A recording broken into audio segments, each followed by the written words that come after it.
Hello, students. What's up? This is Miss Ramsey here at you with lesson 2. So if we're doing our notes right now, you need to go to the top and you need to write down your title. Unit 1, Foundations, what our country is based upon. Today in lesson 2 or section 2, we're looking at the Constitution of the United States. And your essential question, don't forget to write that down. Remember, you can pause. That's one of the advantages of a video. The essential question, how has the organization of the government and individual rights set us up for success? In this lesson, we're going to be looking at the structure of the Constitution. The Constitution is our country's rule book. It's our most important supreme law. I like to tell my students every year that, like, imagine those movies where like little green aliens beam down from outer space and they waddle up to you and they say, "Take me to your leader." Well, you don't actually take that little alien, that little weirdo alien, up to Mr. Trump, President Trump, because he is not actually the supreme leader of the United States. Do you take the alien to Congress? No, not the judges of the Supreme Court either. You actually would take the little alien to the National Archives in Washington, D.C., and you'd show them a piece of paper, because the Constitution is a document, a piece of paper that sets up our government. Now, remember from our last lesson that the Declaration of Independence is not our government. Remember, the Declaration of Independence is a breakup letter. All it did was made us independent or free from Britain. Said, bye, Britain, we don't want to be with you no more. Don't like your tea breath. What? Okay. We spelled out, our complaints, our long list of grievances we had, but it was basically just a breakup letter. The Constitution we're looking at here in lesson 2 is our government, and it also establishes the rights and protections that we have as American citizens. So now in the big right-hand section of your notes, please begin writing. There you go. Remember, left-hand section, that's for you. That's your own notes, doodles, whatever. I had some students last year, amazing students. God, I love my kids last year. I'm so sorry about the pandemic. I didn't get to finish with them. But basically, they would take like the notes, and then the left-hand side or up at the top, they would do pictures along with it to kind of help really stick the facts like in their brains. They did really awesome little drawings and stuff to go with it. So if you want to do that on the left hand side, perfect. It's beautiful. Awesome. Okay. All right. I'm gonna stop doing all this because I feel like a little too much like supreme leader there. I don't want to be doing the hand gestures. All right. The reasons for our Constitution. The Constitution was not actually the first governing document that we had. That was known as the Articles of Confederation. The Articles of Confederation, the AOC, this was getting us through the 1780s after we had declared our independence. It got us through the Revolutionary War, so that's one good thing that this first government we had did. But the articles were incredibly weak. And in your notes on the side, maybe just write in all caps, WEAK. They were weak, so weak. Now, part of this was on purpose. The founding fathers did not want to have a strong central government. Central government is like your national government. Local government is like your city government or your county government. Like, Waco has a government, McLennan County has a government. Your state government, like we have in Austin, that's your state government there. But your national government, we have that in Washington, D.C. Washington, D.C. didn't even exist at this time we're talking about. It won't be set up until the end of the 1700s. But basically, the Articles of Confederation were purposely made to be a weak central or national government because we did not trust the national government that we were born from. Remember, in the Revolution, we didn't like Britain because of its big, nasty, strong government with parliaments and the king telling us what to do and taxing us unfairly without our representation, right? What? So we make it weak. And some of the ways in which it was weak is that it lacked separation of powers. There was only one branch of government, the legislative or the lawmaking body. There was no president under the Articles of Confederation. There was no Supreme Court. So if there was a dispute between different states, like the state of New York versus the state of Virginia on some lawsuit or something across state lines. They were having an issue about business. There was no national court. Likewise, if there was some national issue at stake, there was no national court. Also, not having a president, I mean, in some situations that might be a good thing. No comment. But in others, I mean, the president is the commander in chief, right? So what if we needed somebody to like direct our military? Well, we didn't have that. The president is the person who is supposed to execute or, you know, enforce and carry out the laws that Congress makes. All we had was a Congress. They can make all the laws that they wanted. There goes, I keep doing it again. Sorry. They can make all the laws that they want, but if there's no one to enforce them, they're not going to be followed. I can make a law, you know, if I'm a congresswoman, that we should all wear purple on Sundays. But guess what? Nobody's going to wear purple on Sundays unless there's some enforcement. So yeah, other ways in which you need to know that the articles were incredibly weak. There's no national currency, so that was weird and also very difficult. Every state kind of had its own currency, so that was a mess. There's no national bank, nothing to regulate commerce and trade, nothing to regulate interest rates or any of that, or, you know, print off national currency because we didn't have a national currency. There was no national military either. So hope we don't get into any repeat wars with our old mother friend Britain, which, spoilers, there will be a sequel to the American Revolution. It was called the War of 1812. Luckily, we do have a government by that point, but times were scary.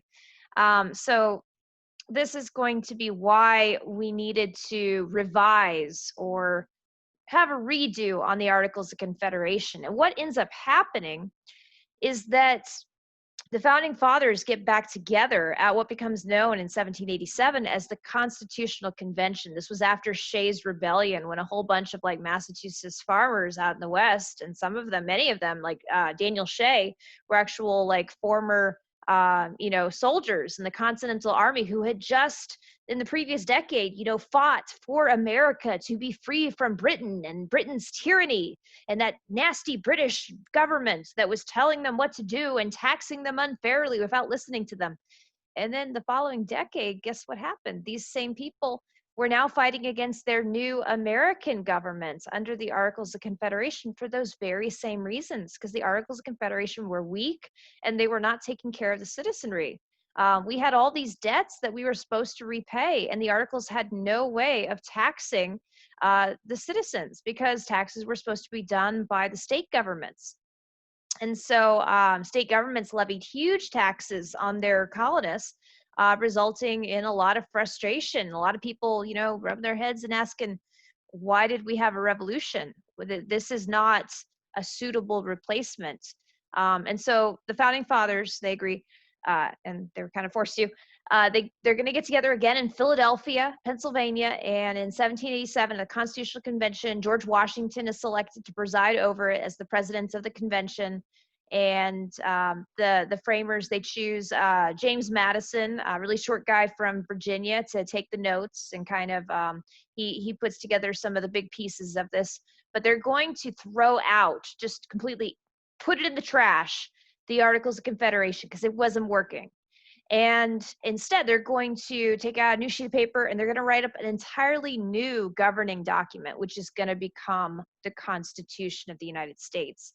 Now, there was a lot of heated debate on what this new government should look like, but it was eventually agreed upon that it needed to have a stronger central government than what the Articles had had. This would mean that we'd have three separate but equal branches. An executive branch with the president, a legislative branch with Congress, and a judicial branch with the Supreme Court. And these branches would each be able to check one another so that any one branch could not become too destructive. That's the system of checks and balances, right?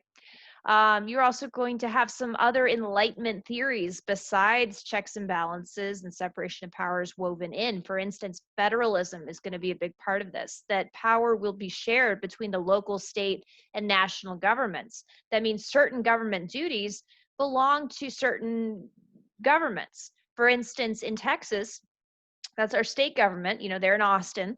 That's where, your driver's license comes from the state. Education, the fact that we will teach online, or how many days we're going to teach, or that we're going to teach hybrid, or the way we're going to teach and how we're going to do that. All of education is under the jurisdiction of the state government, not the national. Versus the national government has powers over things like, declaring war against other countries, or engaging in treaties and in commerce of other countries, national taxes, and things like that. So that is what's going to happen. They're going to agree to a new governing document.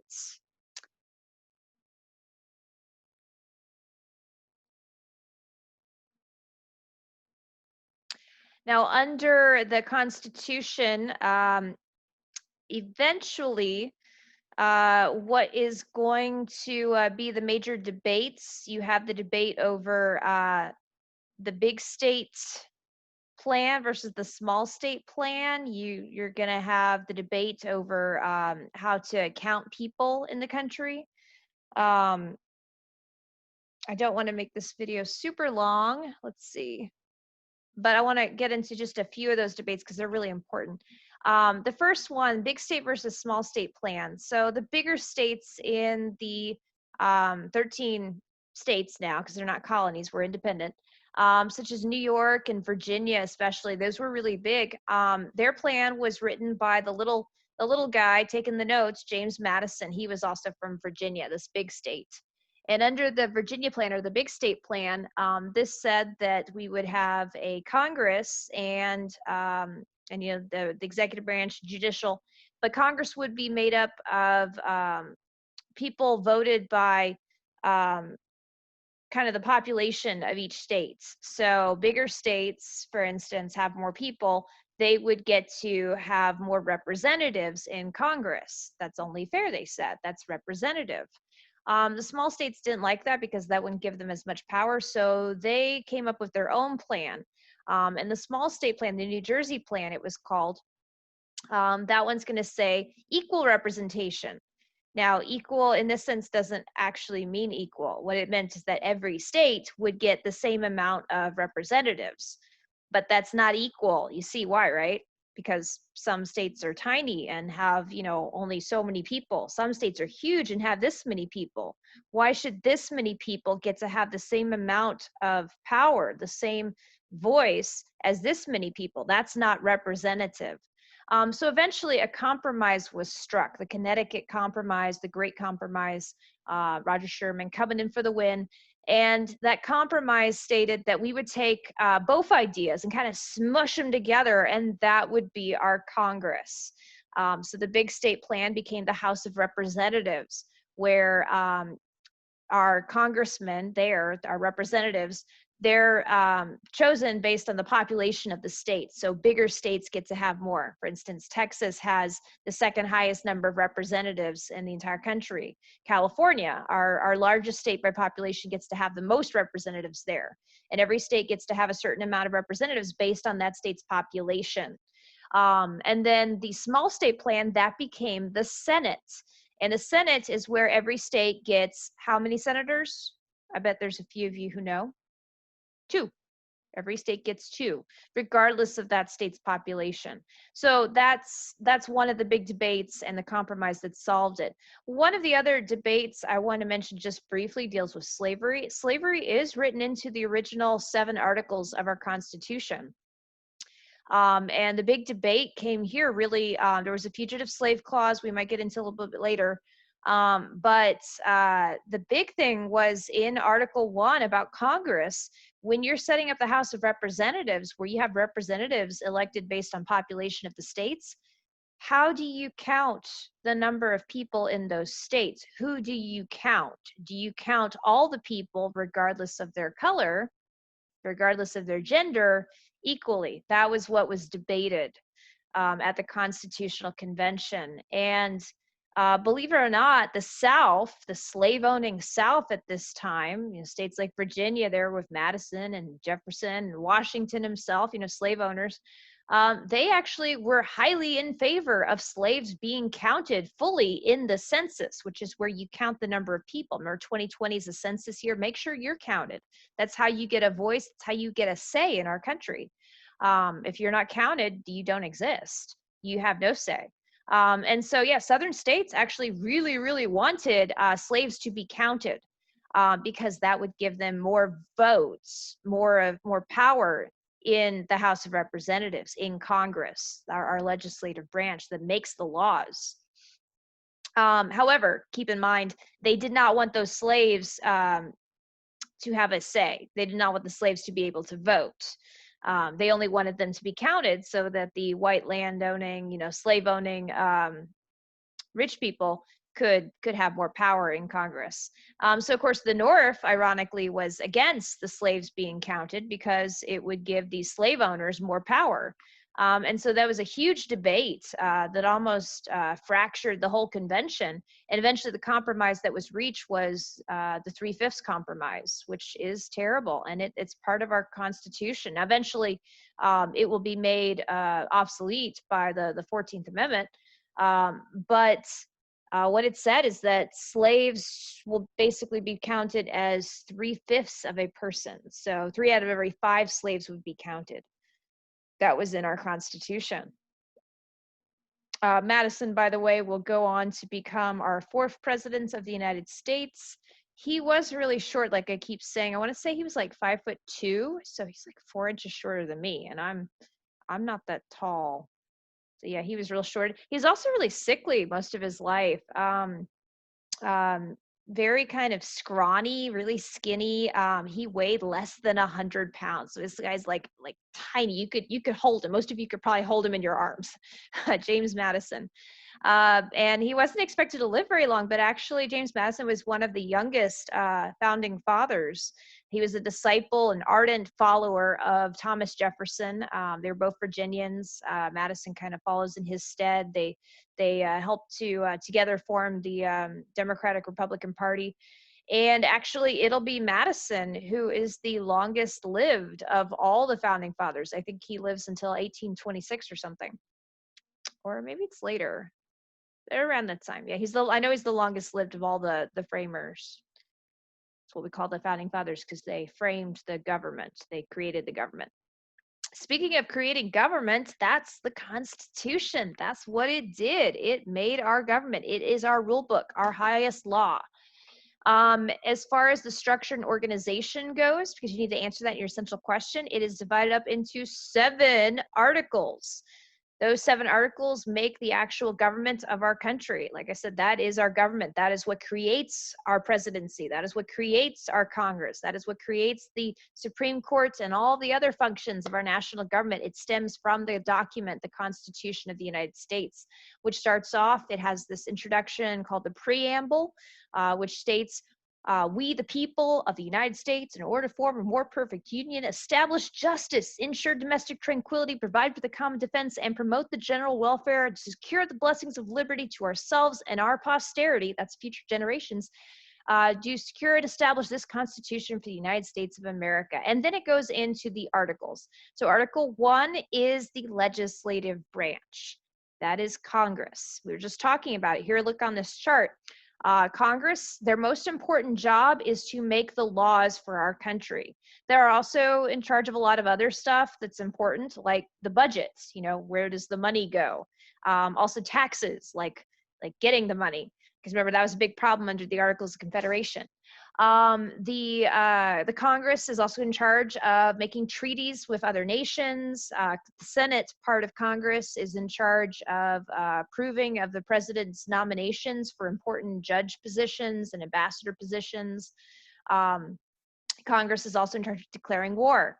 And they have many functions all spelled out in the first article, but Congress is made up of those 2 big parts, the House of Representatives and the Senate. In the House, remember, it's based on population, that big state plan. Every state gets a certain amount based on its population, so bigger states get more, smaller states get less. In total, there are 435 representatives or congressmen in the House of Representatives in that part of Congress. Now, the Senate And this is all based on Parliament, the British government. Parliament has a House of Lords, which is kind of the Senate, and a House of Commons, which is kind of like our House of Representatives. But the Senate, the higher house, they have fewer representatives, fewer senators. They have 100, because remember, there's 2 from every state. So we have 50 states, 2 times 50. That's how you have your 100. Yes, if Puerto Rico were to be added as a state, which it totally could be, then we would have 52 senators, and we would have several more representatives. Actually, no, there's a cap on representatives, but they can move it around because, again, it's based on population. As far as the term lengths go, senators get elected for 6 years. Term is how long they stay in office.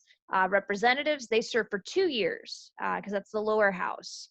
And so for federal elections, it takes place every 2 years. You have the years when a president is being elected, and then you have the off years, the midterm years. But basically for the Senate, the way they do that is 1/3 of the Senate is up for election every 2 years because they serve 6-year terms.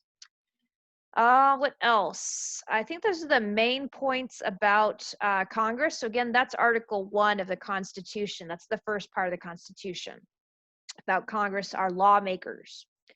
Now you have Article 2, that's the executive branch. That's the president, the vice president. That's also all the president's men and women today. You could call this the presidential cabinet, although that's not spelled out in the Constitution, but it's been kind of created since Washington kind of, established a lot of the precedents or the fundamental ideas about how this would work because he was the first president. And the executive branch, their main function of the president and the vice presidents and all these guys that work for him in the cabinet is to carry out or enforce the laws of our land. So Congress makes the laws, the president is supposed to enforce them and make sure they actually happen. And that's why the executive branch is enormous. It includes not just the president, VP, and the cabinet. The cabinet is all of these departments, like the Department of State, the Department of Defense. That's the military. Hundreds of thousands of servicemen that work there. That's the Department of Commerce, the Department of the Treasury, and so on and so forth. There's 15 executive departments in total. Kind of think of it like a cabinet, all these drawers, each is the department. And then you also have independent agencies that work for the executive branch, such as the FBI, the CIA, the NSA, and so on and so forth. NASA is part of this. And so that's the president, the vice president, he's just there on backup. The president serves a 4-year term, and since the 22nd Amendment, the president can only be elected twice. So in total, a president can only be in power for how many years? 8 years total. And there you go. Now, the president is elected by a system called the Electoral College. The Electoral College is very convoluted, very complicated, and it was done by the framers basically because they did not trust the average person to elect the president. In fact, senators originally were not directly elected by the people either. They were chosen by the states, state governments. So the Electoral College, the way it works basically is that, and this is how it works today, not how it originally was set up, because we're not going to get into all that right now.